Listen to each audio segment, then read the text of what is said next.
Okay, let us go onto my account. Manage apps and devices. Manage. Oh, Alliance Heroes of the Spire. Ooh. Why, yes. I think I will play this game.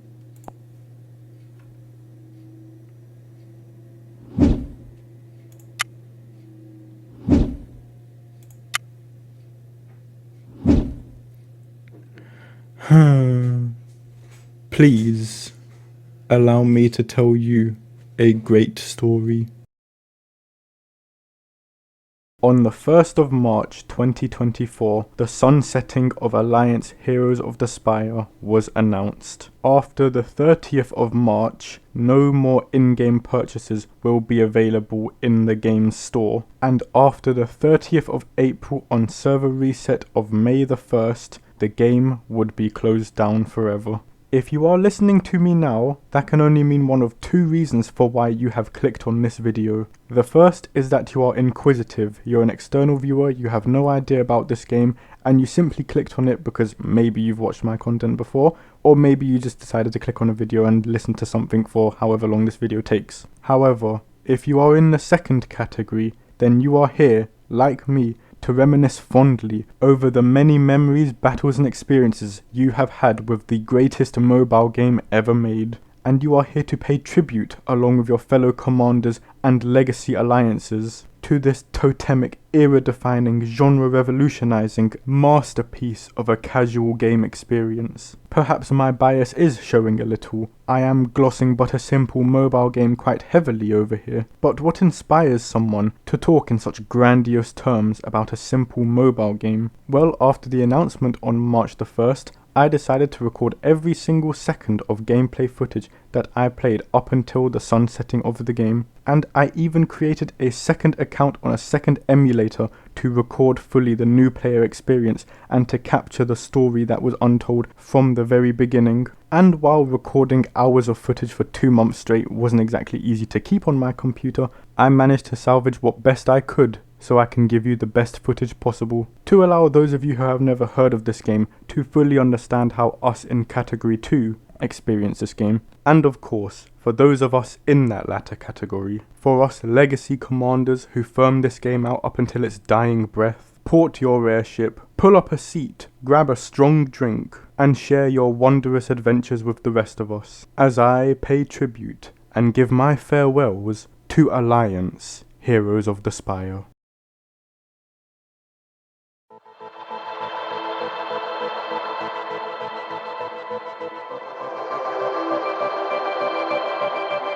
Welcome to the Spire, Commander. I am Killer Chris KG, first clone of Lord KG and commander of the Rage Cage. I will be your captain. Allow me to introduce you to our bookkeeper and the assistant of our airship. Hello. A pleasure to meet you, Commander. My name is Tara, and I will be here to assist you in all of your duties and to help guide you through the Spire. Thank you.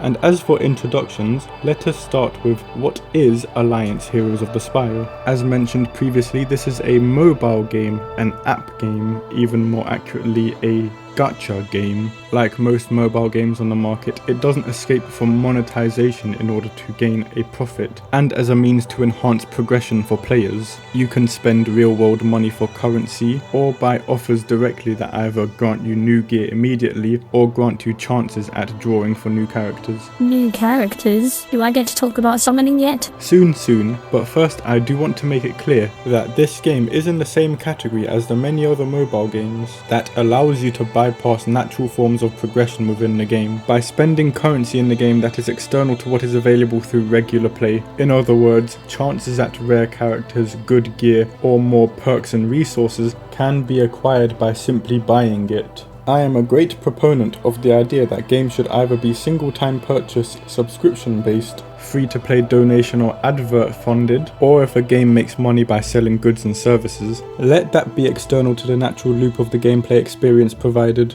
and that also do not present some players with a tangible competitive advantage or disadvantage via the acquisition of internal currency by external means. To summarize, I'm generally against gacha games that promote a luck-based gambling system for acquisition of characters and progress within a game, be it for competitive reasons or not. I can't tell people how to spend their money. I'm generally pro free to play, but I will generally advise against spending more money than sense on a gacha game. But we will get to a good way of how this game sort of breaks or deviates from that trend later on. Back to Alliance, it is a hero collector action RPG adventure game based on gearing and leveling up powerful teams and engaging in turn-based combat to earn the best loot, clear the hardest dungeons, create the best team you can, or be top of the leaderboards. Like with most casual mobile games, the decision is up to you for how you want to play it. It follows similar rules to most popular mobile games out there, such as equipping progressively stronger gear with different stat increases, ranking up the levels and stars of characters, or collecting characters of a natural higher star level to build solid, powerful, well-rounded teams capable of taking on any challenge. You can engross yourself in team building to forge any team you desire. Do you want a specialized team for dungeons and temples with enough durability to withstand endurance battles?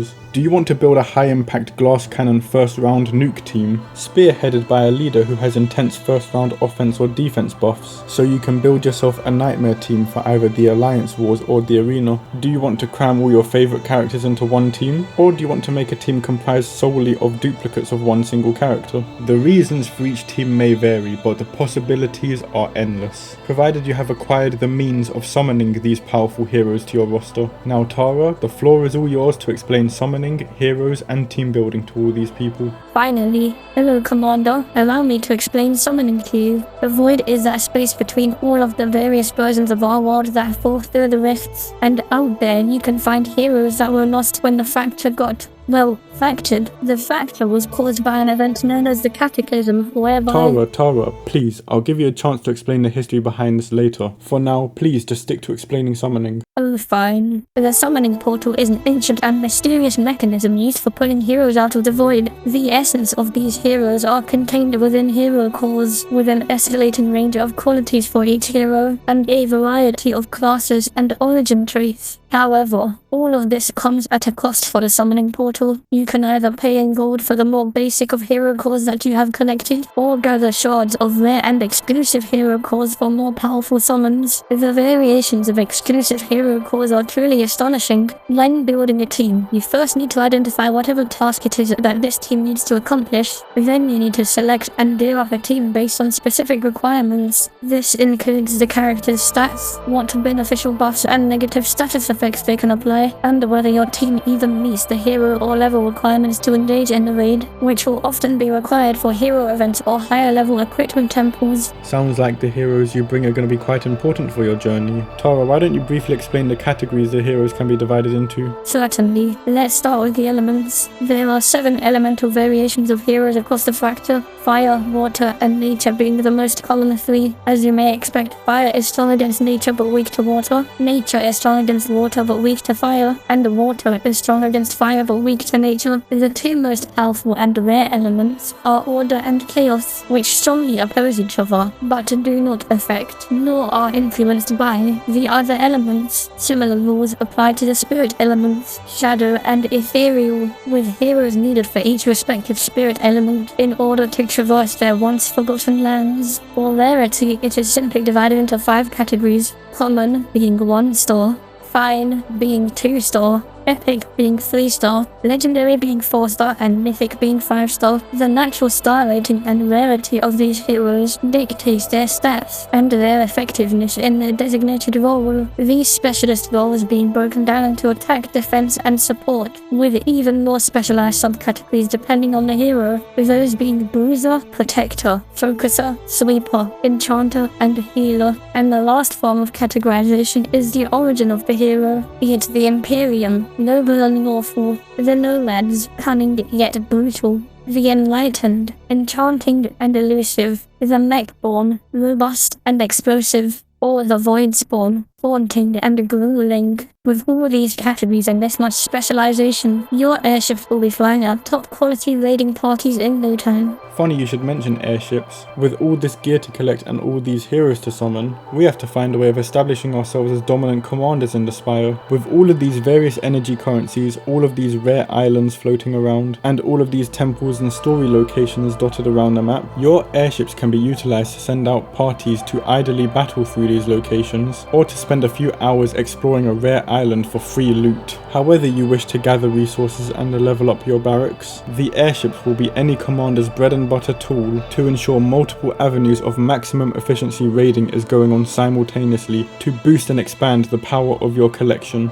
As for where exactly these airships will be going, allow me to point out some key locations on the main map. To the left is the open ocean where islands are ready to be explored. On the right are the story maps featuring elemental domains of increasing difficulty. It is now a good time to tell the story of the great heroes of the Spire that protected Factor. Hold on, we are getting there. On the top in the middle is the Elemental Temple, the Lost Dungeon, and the Equipment Dungeon. To the left on the same island is the Path of the Ancients. And just off to the right is the Gem Mine, where, for 2 hours, your raiding party collects for you the rarest resource of them all. And at the island in the middle at the bottom are the Alliance Cooperative Temples, featuring the Arena, the Cooperative Dungeon, the Alliance Raids, and the Alliance War. The hero events and hero vaults are also located on this island. Beyond all of the dungeons and temples in Fracture, you have a dedicated island for your alliance, where you can cooperate with other like-minded commanders to gain exclusive access to resources only available to alliances, and as commander you have a dedicated base in the Spire. This is where you manage your barracks, equipment, and elemental materials. The dueling hall is also located here. You can find the summoning portal and commander shrine here, and you will often find Miss Chatty here keeping the place tidy for you. Hey you. Haha, but that covers our basic introductions to the Spire.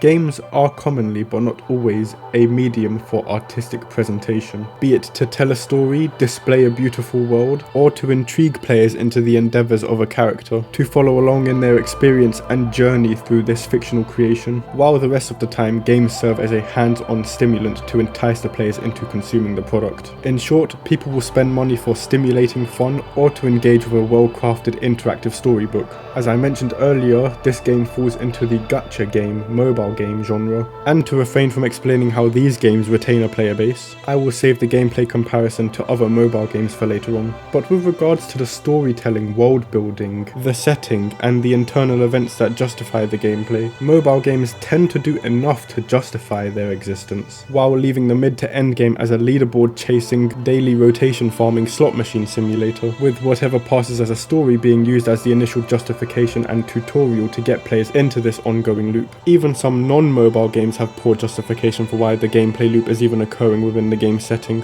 not naming names. While some mobile games have such excellent thought and care put into the story of the game, that the gameplay is not only internally justified, but it further grounds and saturates the story and setting they're trying to craft. And I would argue, having not played every single mobile game out there, but of all of the mobile games I have played, Alliance Heroes of the Spire provided the most well-functioning and enriching story experience that is internally consistent with the setting, while providing the player with a sense that every normal feature in a mobile game is included the way it is in this game because it serves a setting and story purpose. Heck, for virtually every single feature in this game, Tara shows up to tutorialize the process to the player while explaining the lore for why it is there in the first place. There is a quest line given by General Otto designed for commander growth, which serves as both a progress guide for the commander player and as internal recommendations given by the General of the Spire Guard to help strengthen his barracks and his team. The rotating hero events and lost dungeons even have little stories for them, with the lost dungeon giving haunting descriptions of the terrifying monsters that guard rare treasures, and the weekly hero event giving a short story and introduction to 3 characters, their relationships to one another, and their purpose within the game, serving as motivation and world building for these characters and why they're in the game in the first place, while also providing players with a means of acquiring rare gear and hero cores. While I never managed to capture all of them on footage, before I even found out the game was sunsetting, I went out of my way to screenshot the hero event descriptions to see the cool artwork featuring all 3 of the characters, while while reading the short interesting lore stories that justify the introduction of these characters. This simple mobile game went into such effort to justify the existence of very basic heroes into its game. Now normally I would use this as an opportunity to take jabs at another game's methods of introducing characters into its setting, but rather I'd like to reflect on the fact that a mobile game went this far out of its way to give detailed explanations and reason for features that most mid to late game players would cease to care about. People tend not to play mobile games for its very deep and interesting story. If there are main characters, they tend to have just enough personality to service the story, but Rumble added enough detail into their story and characters that no matter at what level you are playing the game at this point, you still understand exactly what is going on. And there are enough details on factions and motivations of characters, including the basic story maps and the lost dungeons, that the world feels ongoing and moving and alive even when you are not playing it. There is enough material in this game that it could effectively be recreated and remastered while keeping the integrity of the original story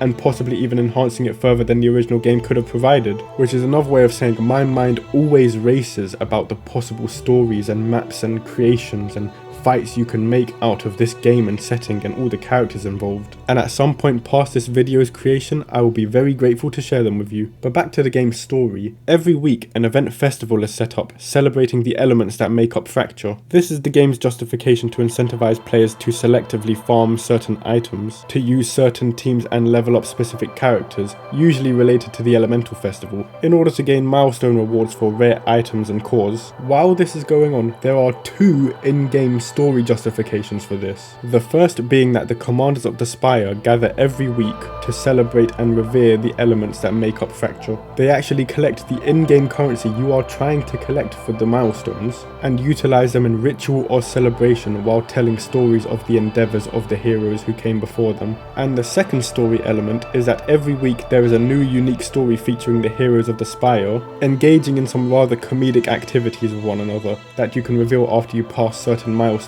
There are 4 events in total to each of these little story segments, and they sometimes include characters that weren't part of the original entourage. This includes the Chaos Celestial Jaya, who, alongside General Otto, don't actually make an appearance within the original story, the Nature Demoness Absinthe, who appears as a final boss in one of the story missions, and even Vortrin, the main antagonist of the story, makes appearances every now and then. These funny little stories and interactions gave so much personality to these characters, and with such a wide variety of stories, covering different interactions, scenarios and locations, that this could have easily have been turned into its own mini-series or cartoon. There's more personality in some of these mobile game characters than in most AAA games. In most mobile games, character text is just there to be skipped so you can progress and get your loot faster, but in Alliance, every week was a treat to get these little stories. It's one of the few times in a mobile game I actually wanted to hear what the characters are saying, and this is just what's available in the game. While lost to the ages now, I did manage to record the Alliance guide on the Rumble homepage,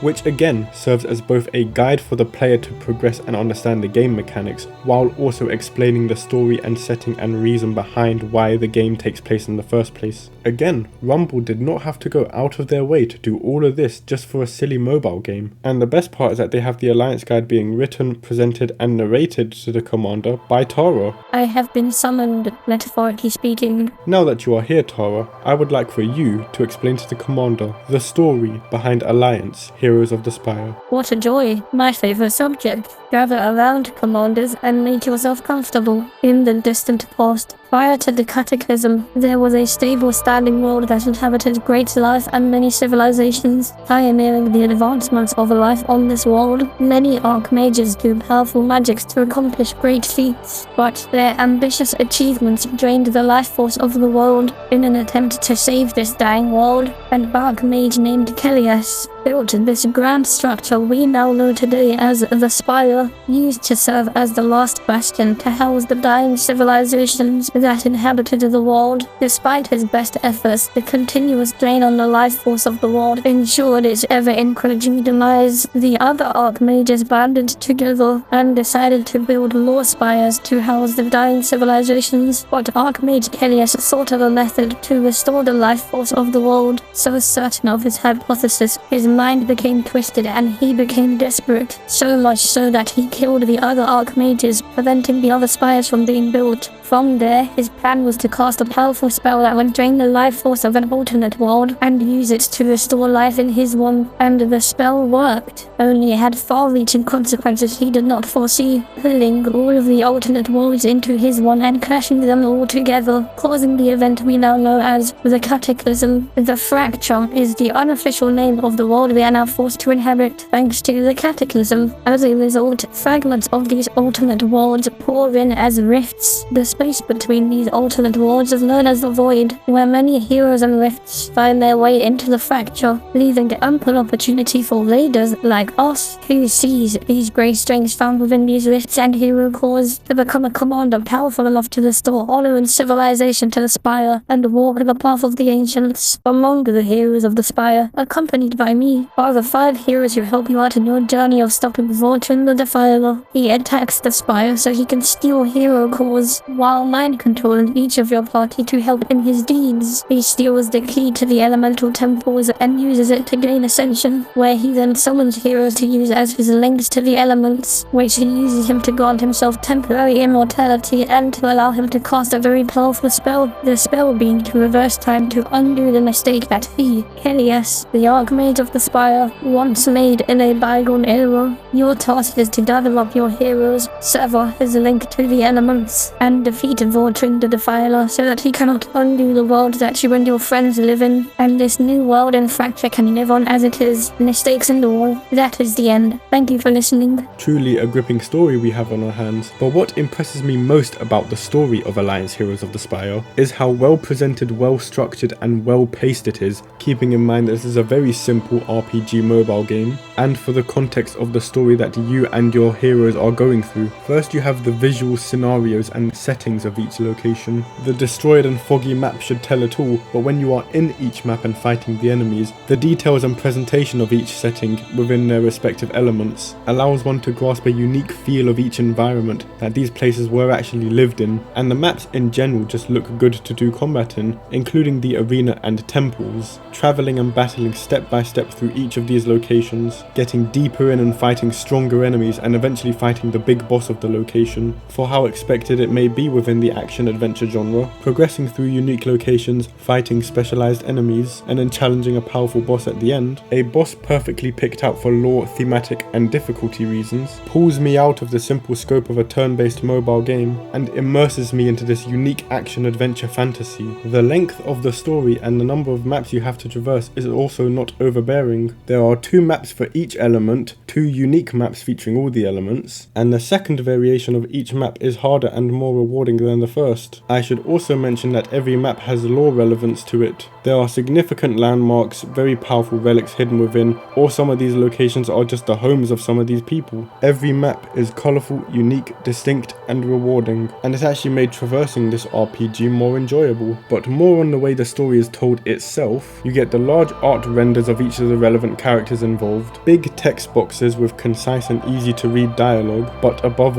all of the relevant information is conveyed to you. The dialogue is brief, all of the characters have distinct and well defined personalities, they all bounce off of each other very well, and none of it feels forced, it does not drag on at all, and the story itself is kept short and sweet and not rammed down your throat with hundreds of paragraphs of text boxes. There seems to be only 2 options with mobile games nowadays. You either get little to no story, meaning the game is probably just trying to entice you with its character models and suck your wallet dry, or the game tries to focus on a single character and have a dedicated story revolved around them, which results in hundreds of text boxes trying to explain everything, a much larger amount of chapters and maps to get through, and by the time you've trudged through all the difficult chapters with your mediocre team, you've already forgotten what the story of the game is because there's no story recap button like there is in Alliance, and now you're at that ultimatum point where if you don't get that cool hot character you see in the hero availability menu, you might stop playing altogether. Despite my initial playthrough of Alliance being a relatively long time ago, even in the mid to late game I can still feel the relevance the story had on the game. Roland is most likely a character you would have kept for a long time, and then bring in strong enough teams to replay the chapter missions on a harder difficulty, you can remember the challenging bosses you had to fight along the way, especially considering that the weekly festivals keeps each variations of the maps relevant, while also reminding you of your friends that you made along the way and the little escapades they're getting up to now. All of this makes the lore and story feel more a part of of the world and game, and less like gameplay mechanics being forced into the game for the sake of it being there, or the lore being explained off-screen in some website, or just not being explained at all. They're actually using the gameplay medium provided to tell their story. I wish some other games remembered that they used to do this as well, but I won't talk about that.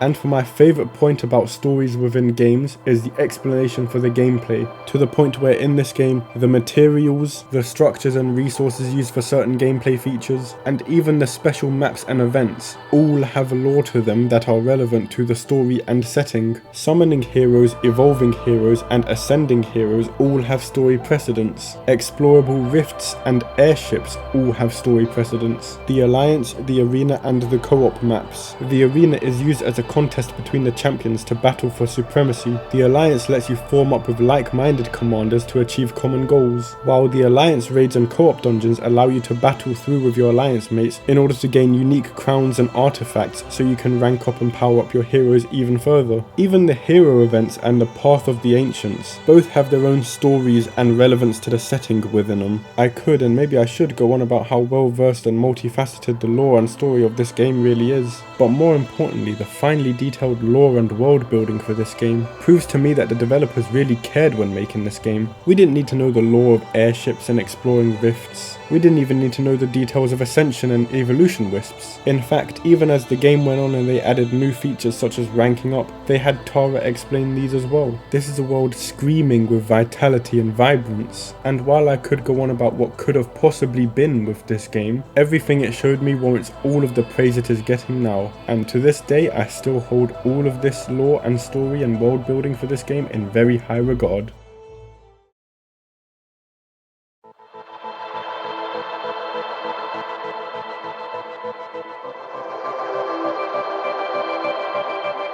So Tara, we've briefly talked about the game itself and we've talked about the lore and story behind the game. Why don't you explain how the game plays and what one can actually do in this game? Game? What game are we talking about? Oh yeah, right. So as is common in most non-idle adventure RPG mobile games, you select a team from 1 to 4 characters to join you in a mission. From there you fight 1 to 3 waves of enemies depending on the game mode. In PvP content you only fight 1 wave of enemies, whereas excluding co-op dungeons, alliance raids and some specific story missions, you are fighting 3 waves of enemies. Once combat has been initiated, your team and the enemy team get into formation. Then the fastest unit on the board takes the first turn. From there the unit selects Wait, Commander, slow down. You haven't even talked about leader skills yet. Leader skills? Well, I suppose they would actually be important to go into depth about for this topic. Tara, would you like to do the honours? Certainly. Some heroes have special passives called leader skills, usually gained from Ascension. These special passives are activated when a hero with a leader skill is placed in the front of the team. Only 1 leader skill can be activated at a time. The power and utility of most leader skills are what separate them from most normal passives, with most leader skills affecting the teams of units on the field, rather than just an individual. Roland is one of the earliest leaders you can recruit to your team, granting 4 allies an attack and speed buff whenever an enemy unit dies. With such a large variation of leader skills available, making the most out of intelligent drafting and team placement can help you get through a powerful dungeon, as some weaker heroes may even be placed on your team simply because they have a powerful leader skill. Be sure to make note of leaders and to utilize them where best possible. Well, I certainly can't disagree with that assessment. Leaders like some of the Spellbinders giving your team a preemptive shield, every variation of Sky Pirate having a very powerful buff or debuff leader skill, and the most notorious of all, Zhan Gu, the Shadow Time Weaver.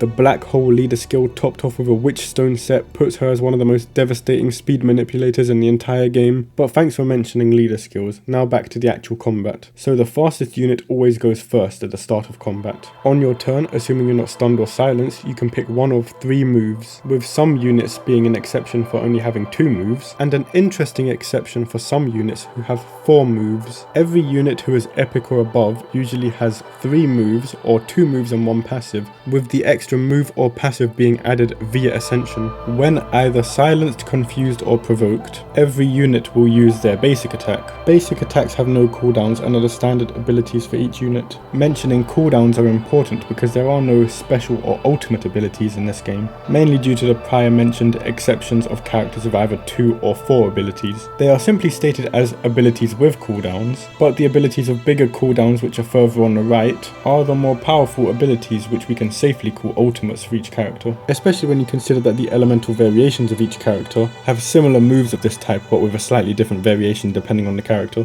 An example would be the Valorborn champion, who either has 2 ultimates depending on the variants, either a full allied team buff or a full enemy team attack, with various effects for either depending on the elements. But with every unit, they have what I would call a special ability, which is universal among the elemental variations of this hero, which is often an ability or sometimes even a passive, which defines the role and speciality of the unit. An example would be the Time Weavers, who all have a 2-turn silence that ignores taunt, while on the passive end you have Peacekeepers, whose attacks either scale with their missing health or the enemy's missing health. But that's just a simple way of saying it due to the amount of exceptions to this rule. You'll be learning more about the characters specifically later on. But back to the actual gameplay. The base stats of each character and what these stats influence in a fight are also important. HP determines the amount of health a unit will spawn into battle with. I say it like that because there are many units who can influence their health bar during the fight, and there's a buff that also increases maximum health. This is alongside passives that can also influence maximum health, as well as debuffs or permanent HP shreds that can reduce maximum health. Some unit attacks even scale with maximum health, meaning survival and strategizing for both teams do not have to rely on raw damage alone. Power is simple. Power is the amount of attack damage you do. The higher your power stat, the more damage you do. Buffs and debuffs can both influence power stats, and unless specifically mentioned, most heals and damage over time also scale with the power stat. The main rival of the power stat is the armor stat, which reduces the amount of damage taken by a certain amount. Very high armor stats with low enemy attack stats can mean that very little damage is taken altogether. In specific cases, both stats can be shredded during a fight, while some units have attacks that scale with the enemy's power, and others have attacks that scale with their own armor. Speed is the core stat for people who want to go first in battle. I believe every unit's speed bar fills up at the same rate, with haste and slow influencing how fast they fill up during combat.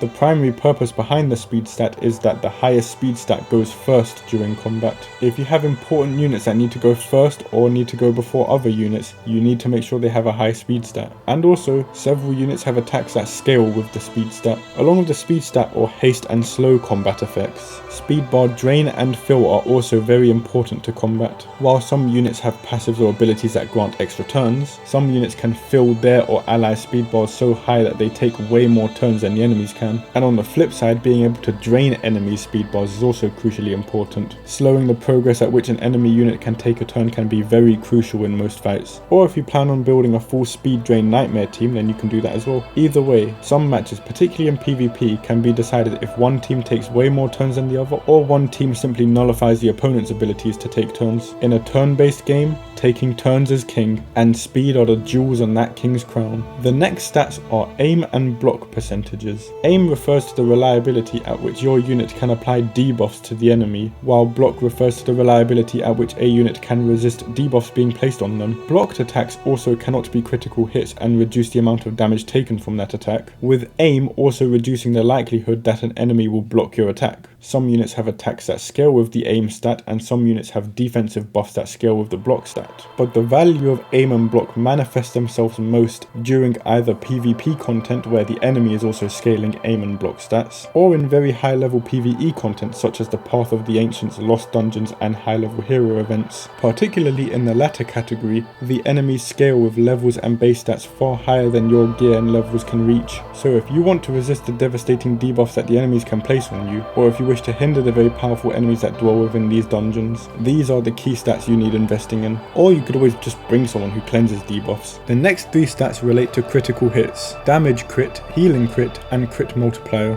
Damage crit relates to the amount of critical hit chance your offensive abilities have. Healing crit relates to the amount of chance a heal can have a critical hit effect, or a critical heal effect, while crit multiplier relates to the amount of multiplier that the critical hit will be enhanced with. Universal crit increases will increase both damage and healing healing crit, whereas the Life Silk armor set specifically increases healing crit rate. There is a buff you can gain that specifically reduces the rate at which critical hits can be applied to you, and a debuff that likewise increases the chances at which critical hits can be applied to you. All of these stats can be increased by upgrading your heroes, pairing heroes with leaders or passive skills that increase these stats, gaining buffs during combat, or by gearing up your heroes. Let's start with the combat effects, buffs and debuffs. Tara, how many variations of combat effects are there that can be applied during a battle? Combat effects. Let me quickly count them. Let's see. Add the 1, carry the 2, minus the 5, and a lot. There are a lot of them. Well, thank you for that, Tara. A great lot of help that was. But fortunately for you, we don't have to sit here and go through all of them one by one, because I took it upon myself to record every single combat effect in the game, and that video would be uploaded alongside this one. Therefore, you would be able to see all of the combat effects for yourself. Next, we'll talk about leveling up and ascension. As mentioned prior, each hero starts off with a certain stat level depending on their rarity. The maximum star level for every unit is 6 stars, and ranking up a star level for a character can only be possible if you have heroes or evolution wisps equal to the number of stars your hero is currently at, and also equal to that star level. To rank up a 1-star hero to 2 stars, you need 1 1-star hero. For 2 to 3 stars, you need 2 2-star heroes. 3 to 4 star requires 3 3-star heroes. 4 to 5 stars requires 4 4-star heroes, and 5 to 6 stars requires 5 5-star heroes. Very streamlined, and it means that ranking up heroes requires foresight and planning for the food that you're going to use to rank up these heroes. The maximum level of a hero is also determined by their current star level times 10. 1 stars to level 10, 2 stars to level 20, etc. Only at max level can a hero rank up to the next star level,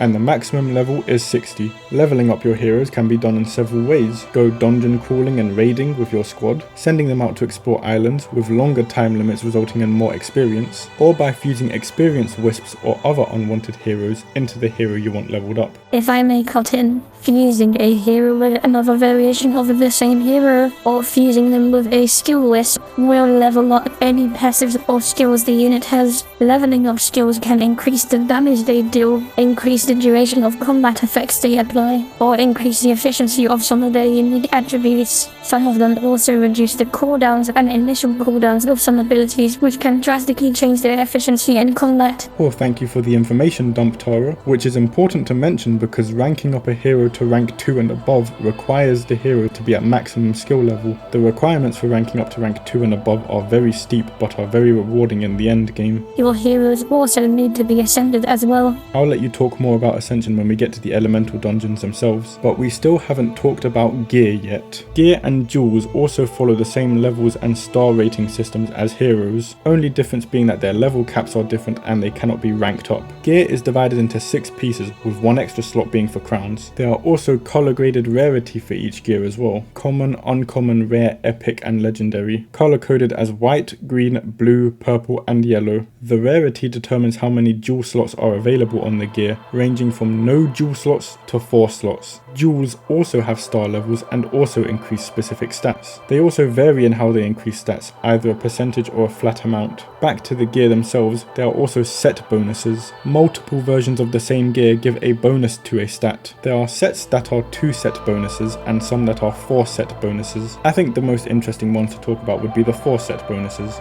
These sets tend to further enhance the speciality of your units, or can even be used in creative ways to create a new playstyle for your heroes. Either way, let me go over them. The Iron Claw set. Hitting the unit has a chance of allowing them to counterattack with their basic ability. The chance to counterattack increases the more they are hit and do not counterattack. A great set for bruisers and protectors who can take a lot of hits and deal damage in return. The Swift Steel set. Any offensive attack you do has a chance of allowing you to make a free attack with your basic attack on the target. A popular choice for offense heavy characters. The War Tech set. Any critical hit has a 50% chance of instead being a super crit, increasing the critical hit multiplier by 225%. If you have a unit with a very high critical hit chance, this gear will have you seeing some very impressive critical hit numbers. The Witchstone set. Any buff or debuff applied by a unit with Witchstone are more powerful variations of that combat effect. They also replace weaker variants that are non-Witchstone. A good Witchstone enchanter can really turn the tide of a battle. The Life Silk set. All healing effects and buffs are increased in strength, and each manual heal has a chance of applying an extra heal over time to that healed unit. Dedicated supports often make great use of this special set. The Titan Guard set. A percentage of the damage taken by your teammates is redirected to the ally with this set. The wearer is also healed by a small amount every time damage is taken, and there's also a small chance of having their cooldowns reduced by 1 second. The Bulwark of Shadows. At the start of each stage, you gain an evasion buff for 2 turns. Getting hit has a chance of granting you another evasion buff, with the chance increasing for every time you get hit and do not gain an evasion buff. Another useful alternative for a defensive set. And finally, the Garb of Madness. For every turn you apply a debuff, you deal 100% of your power to all the enemies, and attacking an enemy also has a small chance of increasing the duration of one of their debuffs by 1 turn. Units who passively pump out debuffs can deal a very high amount of damage with this set. All of this gear variation allows for great theory crafting and team building for your heroes, but with so much information on gear, crowns, jewels and sets, me and Tara could be here all day explaining it to you.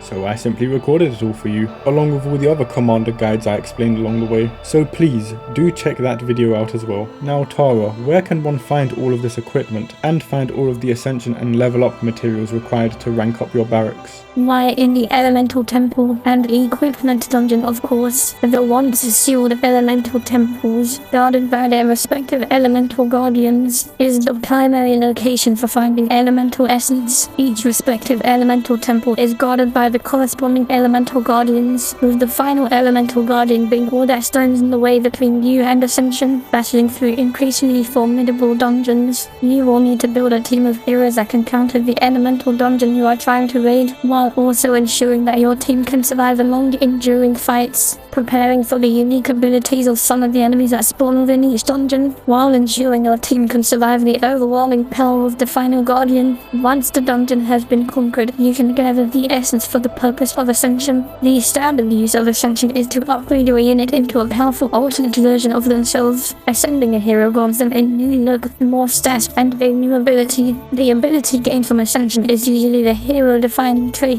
that vastly propels the power and utility of your heroes to new heights. The abilities gained from Ascension are usually what turns your heroes into team makers, so it is always crucial to be regularly raiding the Elemental Temples to boost the power of your barracks. Beyond that, Elemental Essence can be used for individual stat ascension after a hero has been ascended, the cost of stat ascension being so steep that General Otto has a very short list of commanders who have fully ascended the stats of a single hero. Yes, I too am among the many who have yet to ascend a single character to the maximum of stat ascension, but as opposed to ascension being just a single one and done deal, stat ascensions give you a means of further improving your characters by not only forcing you to divide your scarce resources to ascend your characters, but by also incentivizing the repeat farming of elemental temples that not only keep the temples alive in terms of gameplay, but it also pushes you to build teams specifically designed to beat higher level temples. Teams and heroes that you use to slog through elemental temples usually aren't the same that you bring into alliance wars, and due to the diverse nature of the equipment dungeons, which we will get to soon, you can't always transfer the same teams one-to-one to the other dungeons, as well as the elemental variations throwing a spanner into the works for a lot of your team building. A strong hero like Roland might help you through the nature dungeon, but he will not be useful in the water dungeon. And while most endgame mythics can usually sweep through a lot of these endgame dungeons by themselves, your barracks won't be built overnight, and ascension is still rare in the early to mid game, so devising strategies and plans for ascending heroes and building teams for the elemental temples becomes very valuable and rewarding for commanders, always pushing your strategizing and team building to even greater heights. Bravo, Commander. I couldn't have finished that off better myself.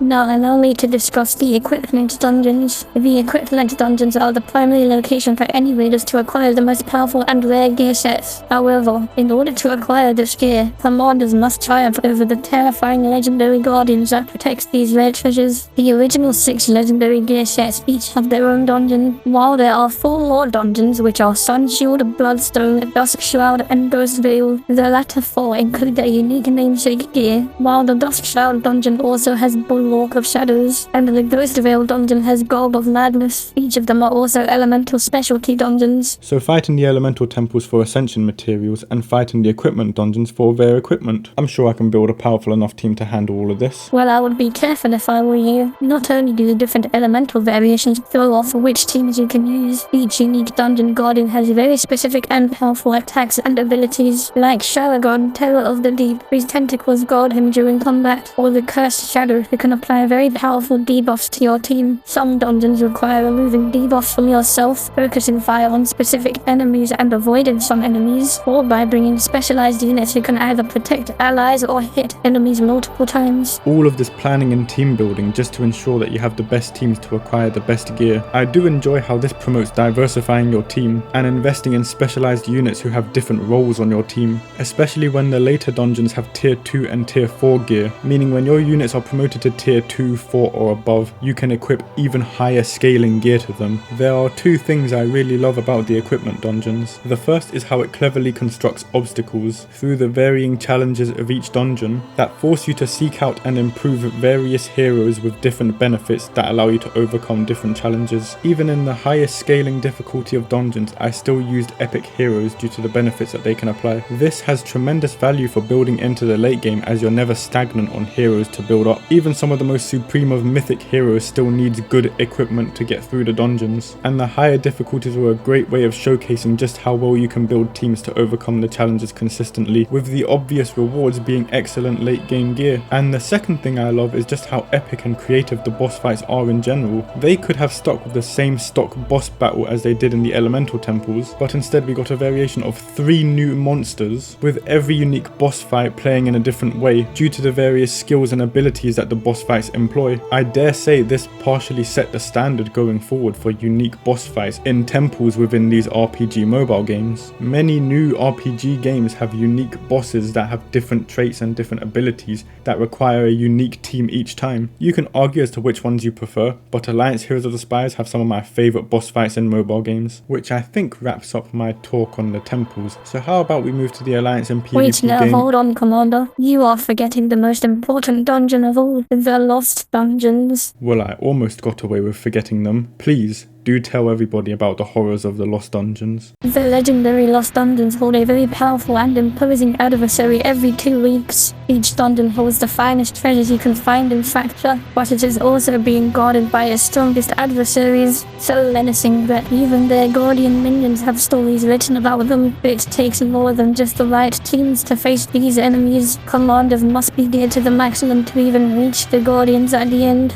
From there, the powerful attacks and special effects of these guardians must be respected at all times. This includes the guardians and their minions, and you must respect the possibility that you will be facing this foe for a very long time. Emerging triumphant from the deepest of the dungeons will reward commanders with gear, jewels, and even hero cores. The very rare shadow and ethereal hero cores can be found in these Lost Dungeons, which are some of the most rare units to find within Fracture. Being able to just beat the hardest difficulty of any Lost Dungeon was a feat in and of itself, but being able to craft a team that allows you to autoplay the hardest difficulties of the dungeons, now that is something that kept me invested well into the late game. You can't call yourself a master commander if you haven't constructed teams that can conquer the hardest difficulties of the Lost Dungeons. Is it not the purpose of a game to be fun and engaging and to push you to ever greater challenges? Is it to be presented as a visual medium for storytelling, or to be an artistic presentation? Well, no matter which route you prefer, Alliance Heroes of the Spire ticks all the boxes with all of these dungeons, and I think me and Tara have done our fair share of explaining the basic overview of gameplay and the features of the dungeons that enhance what these gameplay features do.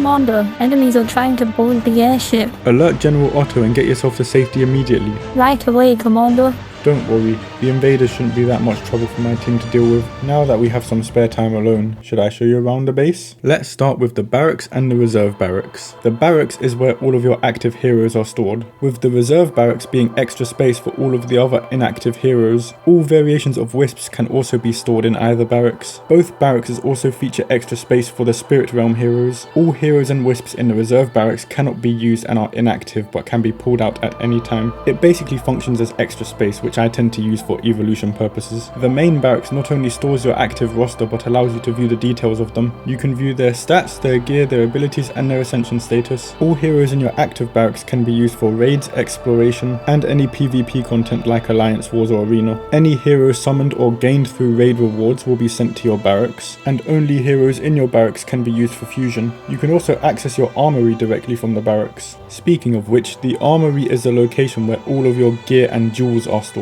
The armory has a storage limit as well for both gear and jewels, so you better not be hoarding, but the armory is where you go to gear all of your heroes, while neatly categorizing all of the gear you have looted. Our next two important locations are the summoning portal and the fusion platform. Now Tara spoke a lot about the summoning portal earlier, but what she didn't tell you is that every summoned hero gets sent straight to your barracks, not your reserve barracks. If you have no space in your main barracks, you cannot summon a hero. And what else she didn't tell you are the variety of hero cores and their drop rates. The basic hero cores will summon common, fine and epic heroes. Getting a lucky epic hero every now and then can be very fortunate, but these cores are primarily your food summons. Epic hero cores are your standard good hero core summons. Guaranteed epic hero with a small chance of a legendary and even smaller chance of a mythic character. The legendary core is a guaranteed legendary hero with a small chance of a mythic hero, and the mythic summon gives you exactly what it says on the box. However, only fire, nature and water variants are available in these three cores. You can get order and chaos or shadow and ethereal variations of all three of these cores as well, and there are also specialized cores of the same variants such as the all-stars, the elementals, the role rivals and the faction feud,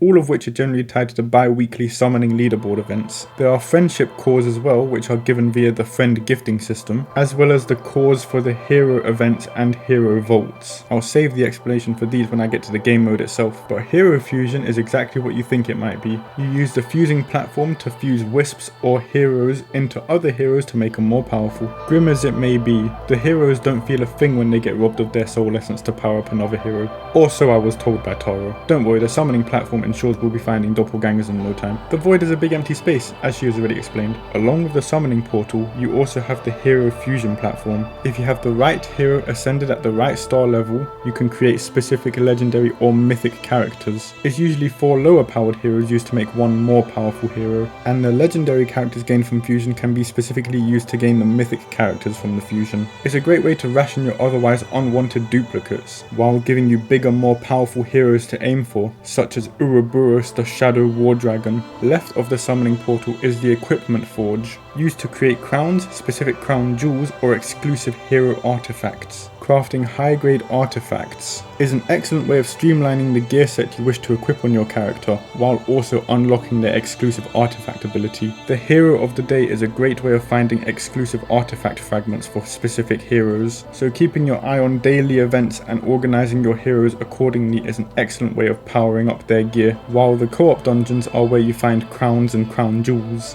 The dueling hall on the top left is the friendly one-on-one area. All of your friends and alliance mates have their teams set up here, and you can fight them freely with whatever team you want. With coordination, this can be an excellent method for trial and error for PvP content, while also seeing what team setups and builds can be used to counter specific matchups. The material lab on the top right will be your main material crafting spot. From here, all of your elemental ascension essence can be fused together to create higher level versions of themselves. Legendary and mythic characters often need higher requirements for ascension, so raiding dungeons repeatedly also pays off in that you can also just fuse the essence yourself. You can also fuse excess basic hero cores into fusing for high level hero essence, which is essentially grinding your collection of basic food cores into a superfood core. And lastly, we have the Commander Shrine. The Commander Shrine is where you go to level up the base stats of all of your characters based on their element and faction. The scalings for these base stats go extremely well into the late game, and for those starting out with the Commander Shrine, you can choose which element and faction you wish to specialize in first. This is a fantastic way of specializing your team based on the random chance of hero summoning. If some of your better characters fall into one element or faction, you can just choose to level up those characters specifically. All of this freedom and choice, all in the palm of your hands, all from your own base. And the clarity and presentation of it is all perfect as well. To sidestep from the in-game function,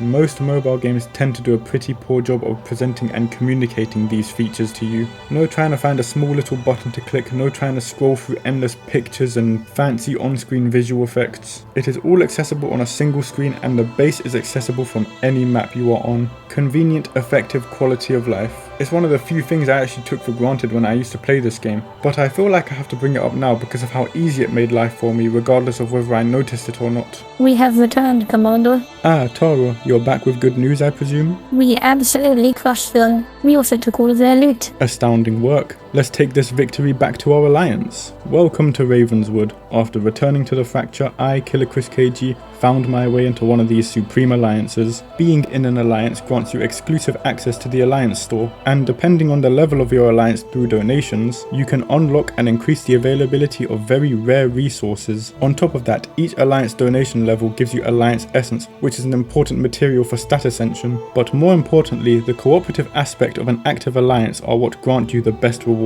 Co-op dungeons can only be done with an active alliance member. If your teams are powerful enough, you can raid it, but taking advantage of your very powerful allies will get you the best rewards. I tip my hat to my alliance leader for sharing a co-op dungeon with me on the final days of this game. Thank you, sir. Additionally, the weekly alliance raids are available to all alliances. You collect daily bounties that allow you to fight the raid boss, with increasing rewards and difficulty as each boss is defeated. The bounties also grant specific requirements for bonus points when fighting the raids, so building teams that meet the requirements to increase your score multiplier is very crucial. One of the more competitive aspects is that the time it took to beat each raid is also recorded on a global leaderboard for each week. The biggest alliances were always difficult to overtake, but it's nice to keep up with them. The penultimate perk of being in an alliance is that weekly festival and summoning leaderboards also has an alliance leaderboard attached to it, meaning active participation from your entire alliance can score everybody bonus rewards, even if it is just one person pushing to the limit. And of course, the last of the perks of being in an alliance. Tara,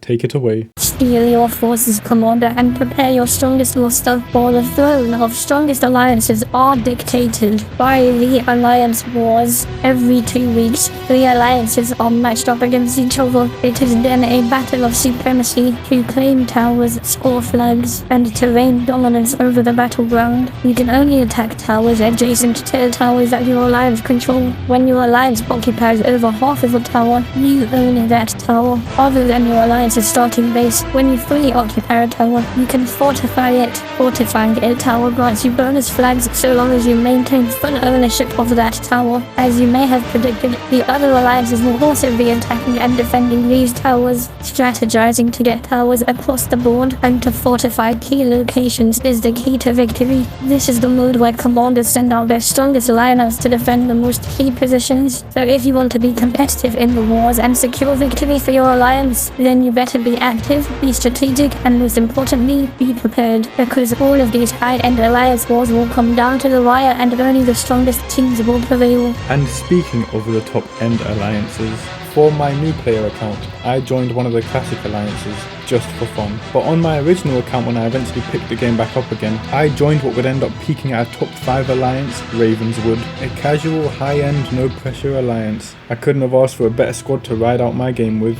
Cheers to you, Ravenswood. And for those of you who did play this game and are watching this video, if you were in one of those high-end alliances and you recognize the alliance you were in, you recognize Ravenswood, or you just remember this game, then cheers to you lot as well. You lot made the end game so much more enjoyable, and a lot of you are probably contributing factors to the longevity of this game, so I have to thank you for that as well. Competing against you lot in the alliance wars and the arena was a great experience, and I thank all of you for it. So if you are watching this and you do get to this point, give your alliance a shout out, give yourself a shout out, you all deserve the recognition. But to wrap up this segment, I think I have to talk about the most important 1v1 PvP game mode, obviously that being the arena. As is fairly standard across all mobile games, particularly the ones that involve competing with other players, the arena is a simple 1v1 team battle. Your chosen offense team up against the opponent's AI controlled defense team. The opponents have all of their gear, stats, commander level and ascension level, so this is the truest test of your skills for building teams that can defeat any opponent. I myself personally stuck to my 4 favourite characters and just ran with them for every single arena battle. But if you're going to take the arena seriously, you need great leaders, you need high stats including block and aim, you need incredible first round burst, and you need to control the battlefield immediately. The obvious argument that this is a pay to win aspect, in that people can buy the highest tier of mythic heroes, rank them up to the maximum and then use them to steamroll your opponents. But with so many variations of characters and so many alterations of the characters through their different elements, it is possible for you to summon and rank up powerfully unique characters who are specialized in such methods that they can bypass some of the gimmicks used to overpower you. Most mobile game arenas feel very limited, but this is the one mobile game where, due to the amount of character variation and gear variety, you can create unique teams all to yourself that have very specialized methods of defeating opponents, while also being able to pick and choose units and gear type that counter the opponent's specialities. Experimenting with the arena was the essence of team building within this game, and probably, looking back on it myself, an aspect of the game I should have invested more of my time into. But in honour of my very little investment into the arena, I'll end this segment with a tribute to my OG arena team, Sonia, Jane, Emberhoof and Breeze. You 4 will always hold a special place in my heart.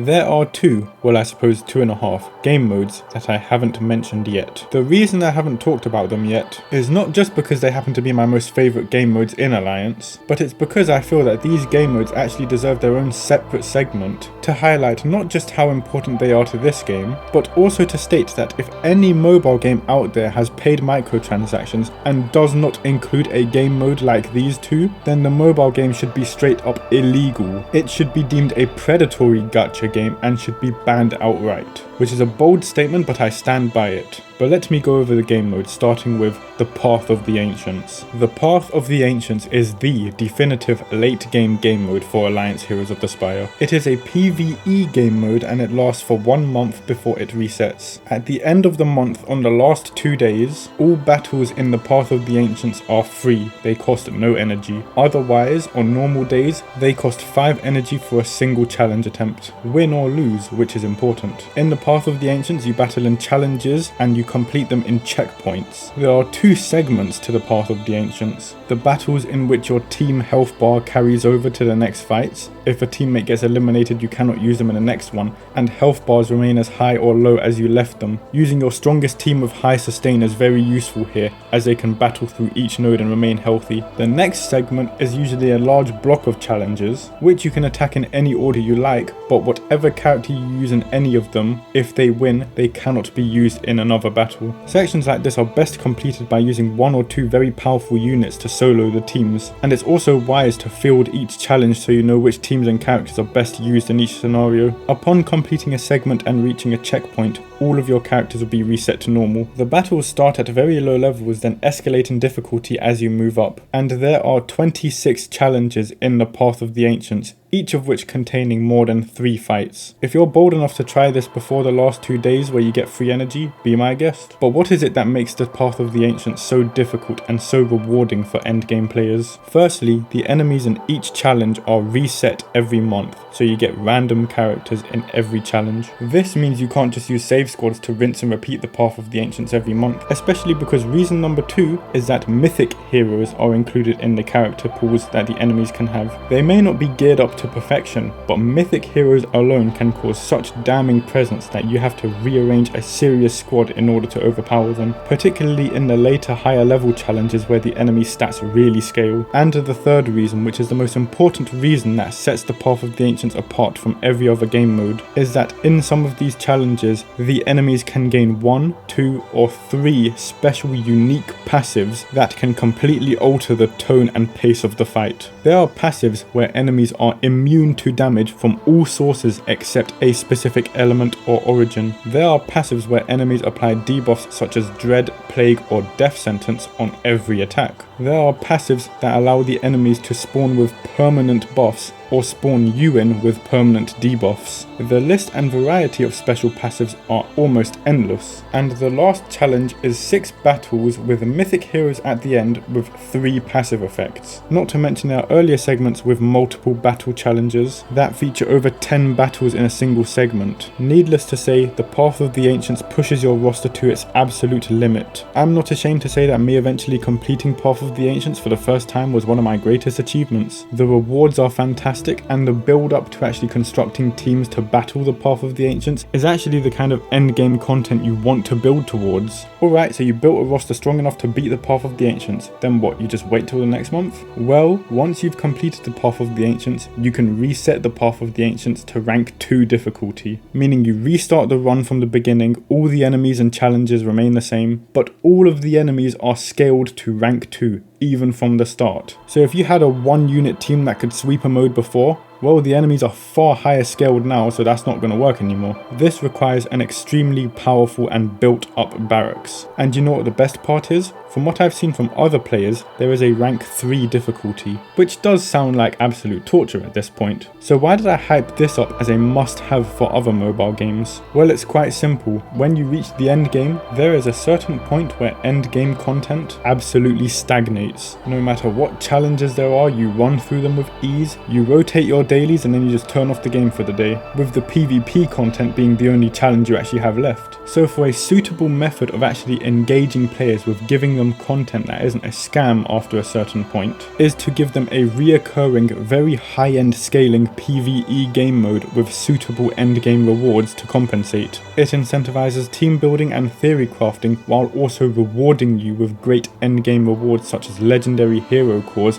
in order to incentivize your continual growth to conquer the further challenges that it has to offer. And the best part is that if you want to wait until the end of the month to do it, there's no pressure in completing it. You have an entire month to build up. You can spend the early energy if you really want to, but with some of the maps having passives that can nullify your team, it is best to go in with multiple attempts available. And not only that, the challenges are new to mid-game player friendly to begin with. You may have an unspecialized roster, but if you band your strongest units together, you can get some distance each month and gain good enough rewards. The Path of the Ancients is easily the most fun game mode I have ever played in any mobile game. It's actually fairly tragic that I can no longer play it because no other mobile game seems to have game modes like this. They tend to have battle or challenge towers that have some special debuffs applied to you or buffs granted to the enemies, but the units, team building and gear options in those games tend to be so limited and often so one-sided that you either have to use one specialized team to just destroy the entire tower, or you get roadblocked by a completely overpowered team. Whereas in Alliance Heroes of the Spire, all of the aforementioned gear and team building options means that the potential is in your hands to build teams powerful enough to overcome the Path of the Ancients. But Commander, anyone can gather the gear required to build a powerful roster, but not everyone may have powerful enough units that can overcome some of the overwhelming challenges. Sometimes a simple yet powerful mythic hero can overcome the trials for you. Well, great timing, Tara, because this was exactly where I was going to transition into the next game mode. When it comes to gacha games, what's the core hook that keeps players on the game? I have absolutely no idea what a gacha game... I wasn't asking you, Tara, this was a completely rhetorical question. Okay, let me try that again. What do people like in gacha games? They like to find the hot female character with the big thick ass and the big boobs, or the ones with the skimpy outfit, the thick thighs, the cutesy face, or whatever you like. As a fellow man of culture myself, I'm particularly fond of big titty redheads, or women who look like Amazonian gladiators who can grate cheese on their abs, which means there's a certain archetype of character that always draws my attention, and if a game has it, I'll probably stick around. But how does one get this character? Well, assuming they are in a mobile game, they're often not given early and for free, meaning there's a small chance of getting this character through a lottery system. This character has a small chance of dropping from this summoning pool, or the character is locked behind an exclusive summon, which can be often opened at high cost of the in-game currency, which is difficult to farm, or they're locked behind time-sensitive events. And in both cases, the incentive is that if you want this character that badly, you're going to have to spend money for the increased chances, which is scummy but clever marketing. If you want that art, you're going to have to pay for it.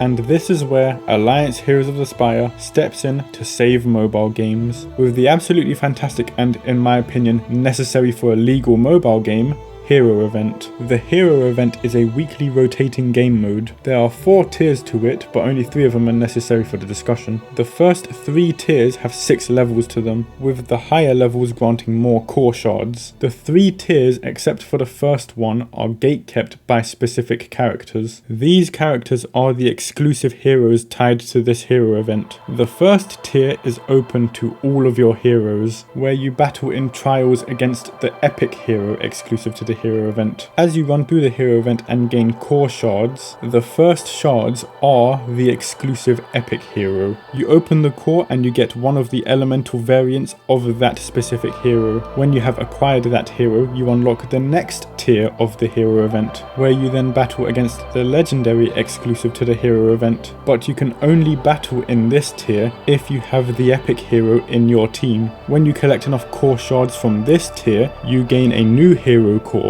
that opens a drop rate of either the epic hero or a small chance for the legendary hero exclusive to the Hero Event. When you get the legendary hero, you then unlock the third tier to fight the mythic exclusive hero. Again, gatekept by the necessity of having the legendary hero on your team. Collecting enough of these hero cores will grant you a hero core, which gives you access to the legendary hero with a small chance of the mythic hero. There are absolutely no heroes outside of the Hero Event available in any of these cores. The fact that this is the only game I've ever seen with a game mode and system like this is borderline criminal. In most mobile games, even the possibility of getting the rarest heroes is an extremely small chance, with no real consistent method of even possibly having a chance at acquiring one of them. But the Hero Event in Alliance Heroes of the Spire is an absolutely streamlined method of collect epic hero, use epic hero to get legendary hero, use legendary hero to get mythic hero, and the resource required to enter a hero event is actually a faster regenerating resource, which also has a larger stockpile than the temple keys and the arena tokens. The heroes also stay as the same trio throughout each hero event, meaning if there's a legendary or mythic hero you really want, you know which heroes you need to keep and build up. And let's say you already have the mythic hero. Well, the 4th tier is exclusive to the mythic hero, with each trial requiring rank ups of that mythic hero, but the rewards are a legendary mythic hero core with a double drop rate for the mythic hero, as well as doing those higher tiers grant you wildcard tokens used for rank ups, and the higher tiers grant you more points for the leaderboards for even more rewards. But let's say the current hero event is too hard, or you want to try for a specific hero. Well, the next day and next week events are often showed on the right hand side so you know which event is coming up next, as well as the Rumble devs giving you the Alliance news, which is a roadmap for the events coming up within the month. So the developers are literally telling you which events and hero events are going to be available. So they're telling you when they're available and giving you all the resources at your disposal to acquire them. And if even that's not enough for you, we have the Hero Vaults. It's basically a broader yet more exclusive version of the hero events. It's a shorter time frame, it uses different resources that take longer to regenerate, but instead there are 3 hero event character trios instead of just 1, meaning the Hero Vault cores contain the epic, legendary and mythic heroes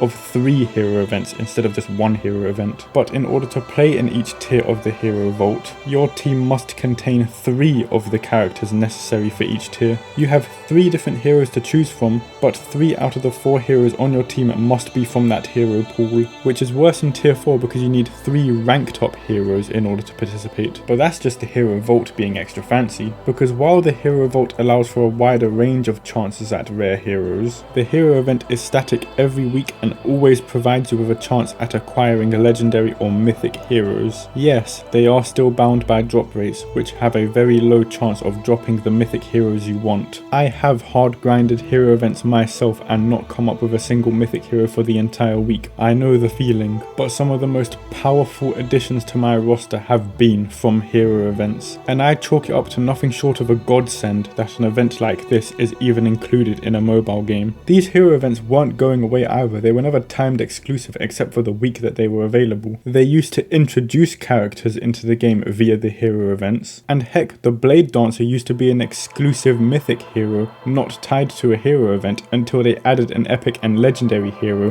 for her to be possible to acquire via a hero event. And look where that got me. So yes, I stand by the absolute validity of the Path of the Ancients and the hero events as mandatory must-have features in any mobile game. I believe you must have a suitable and sustainable PvE endgame to give endgame players challenging PvE content to play towards, and I believe that every mobile game must have a hero event system where through selectively and focusing on unlocking certain characters allows you to progress and unlock rarer characters, where the gameplay decides whether you unlock the characters or not your wallet. And yes, no system is perfect, but I managed to beat the Path of the Ancients, acquire my first rank 5 hero, and acquire a variety of high quality mythic heroes from the hero event on a completely free-to-play account. Towards the end of my time playing the game, I did end up spending money, and honestly, I don't regret funding a game that I love so much and had systems that I very much support, and spending money didn't do much other than just drown me in hero cores that I weren't really ready to open anyway, which is the capstone of this segment to say that these two events, the Path of the Ancients and the hero events, were absolutely free-to-play friendly methods of engaging players in the long-term gameplay and with the promise of expansive team building and hero acquisition. Rounding out these two game modes with all of the other previous features I mentioned in the game, there was no reason to spend money on this game. Everything was at your fingertips. And not only do I love it so much, I now have to accept that these are features of a bygone era. In my opinion, Alliance Heroes of the Spire set the stage and laid the foundation for a true RPG hero collector mobile game experience, and I wouldn't have it any other way.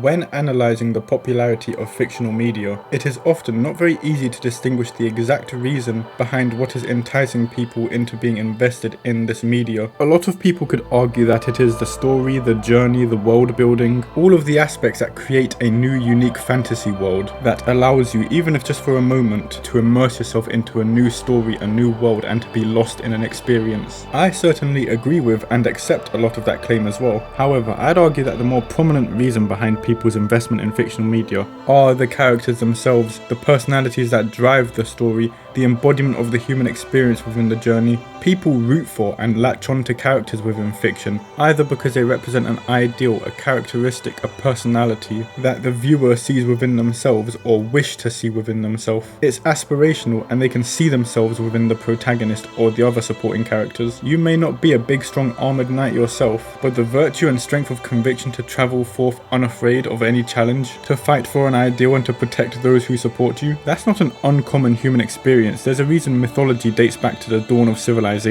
While such feats may not be attainable to everyone, a representation of such an experience is often enough to invest people into the story. But the other side that invests people into characters is not the aspiration, but the idealism. The large knight with the sword may be virtuous and forthright, but that sword does look cool, and he does look pretty strong, and if we only consumed media for the heroes, then no one would like any villains. We may not want to emulate their behaviour in real life, but damn does that character look cool. Also, I can't exactly aspire to be a robot, or someone of the opposite gender, or someone who's younger or older than me, but that doesn't mean that their characteristics and presentation doesn't convey the world that they're meant to be inhabiting. The designs of characters alone are enough to bring a setting to life. And while I did mention this briefly earlier, sometimes there are just characters that stimulate certain nerves within you. We're all human in the end, so when you see a character that is the peak of physical perfection, exudes such charisma, charm and personality, breaching the physical limitations of the real world in order to further enhance the fantasy setting and their place within it, while also taking your wandering eye into the journey of mystery, then it's not really unfair to say that you like a character just because they're so damn sexy. I mean, come on now, just look at her. Okay, fine, I'll stop.